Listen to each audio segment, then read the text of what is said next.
The Fetal Demise Pouch is the pouch that that the hospital puts the tiniest of babies in, those that are born way too early or are too delicate to be handled or to be dressed.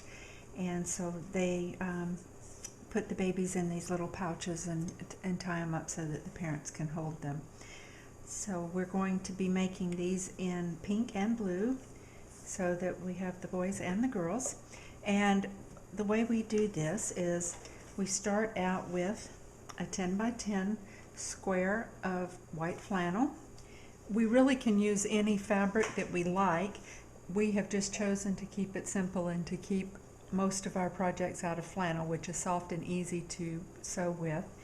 And then the second part of the pouch is a triangle that is made by cutting a 10 by 10 square again, and then cutting that square in half on the diagonal to create the triangle like this, like you see. What I've done here is I've gone ahead and applied the lace and the ribbon to the long edge of this triangle. I first serged that edge on the serger, the 4-thread serger, and what that does is stabilize this long edge, because when you cut a diagonal across a piece of fabric like this, it becomes a bias, which makes it very stretchy.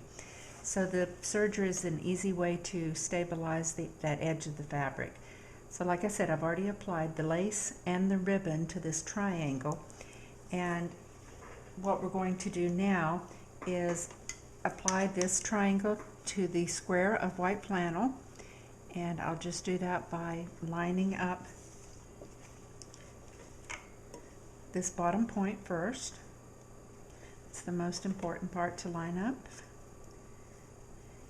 and from there we'll line up the sides. Now sometimes the triangle doesn't fit exactly right for whatever reason, so we just want to make it fit as the best we can.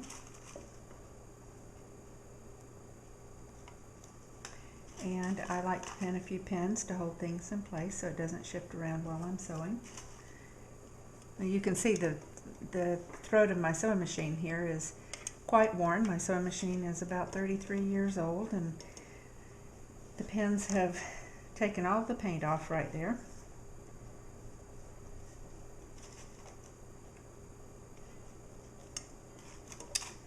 Okay, so I have a few pins in to hold it down.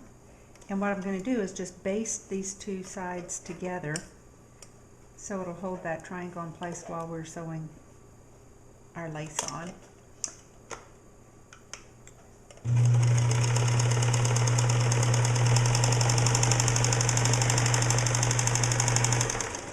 We're using a 1/4 inch seam allowance, which is what we're going to use for all of our projects during the day of service, a 1/4 inch.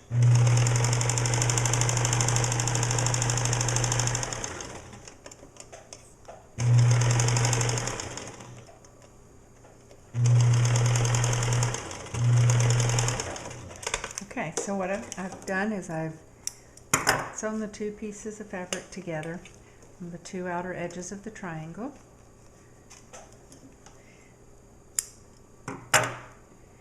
And now what I'm going to do is use the serger, and bear with me as I turn the camera.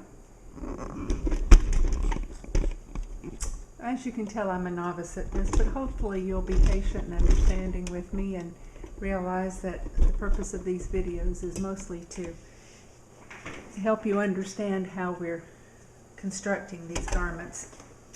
I don't claim to be a videographer. Now with the serger, all you have to do is lift your foot, the presser foot, just a little bit, get the fabric under there, and push the pedal and go. And on this, we go all the way off the corner and make a tail. We can trim it right there.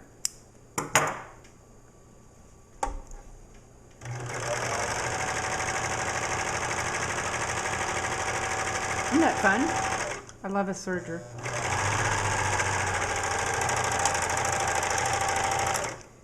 makes such a nice clean edge.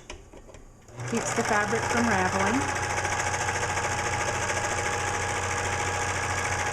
And I don't know if you can tell or not, but a serger actually is made to cut off excess fabric on seams when you sew them together. Here it's trimming off the fuzzy frayed part of this pink satin, which tends to ravel quite a bit. Okay, so we've serged all 4 edges of our packet, or pouch. I keep calling it a packet. And let me get the camera back over here on the sewing machine so that you can watch what we do here for the rest of the video.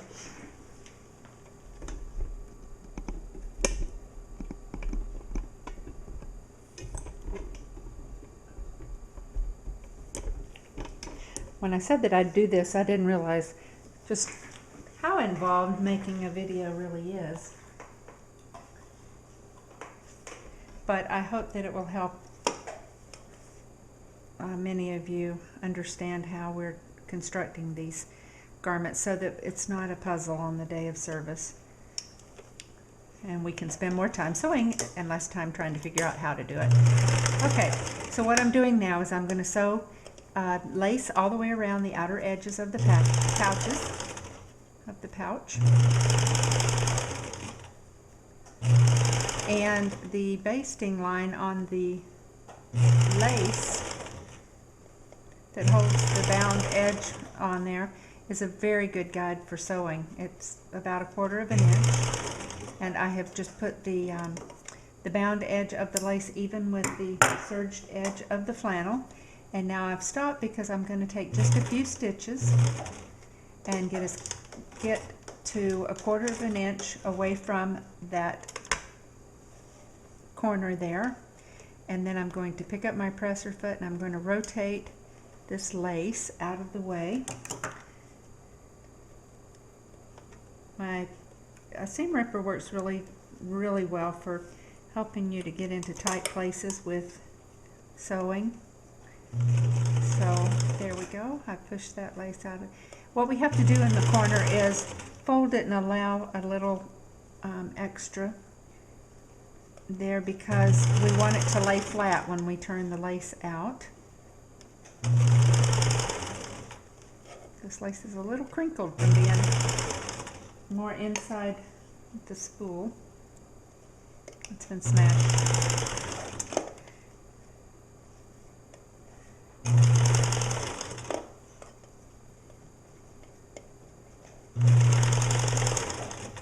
Okay, I slowed down and I'm turning my sewing machine hand wheel and walking my machine to within 1/4 inch of that corner.